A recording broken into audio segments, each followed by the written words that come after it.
নমস্কার সবাইকে, আমি ঝিলা মজুমদার। আজকে আবারও একটা নিজের লেখা পাঠ করব। নারী জীবনের সবচেয়ে গুরুত্বপূর্ণ অধ্যায় হলো মাতৃত্ব।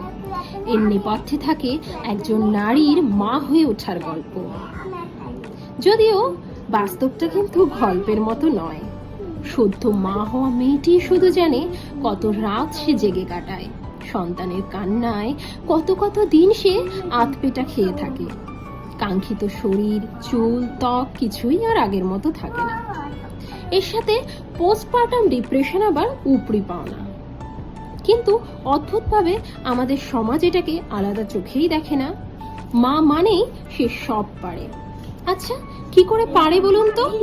তাহলে তো এই লাখ টাকার কেরিয়ারের যুগে মাতৃত্ব গঠনেরও আলাদা কোনো প্রশিক্ষণ কেন্দ্র থাকা উচিত ছিল। ধন্যবাদ।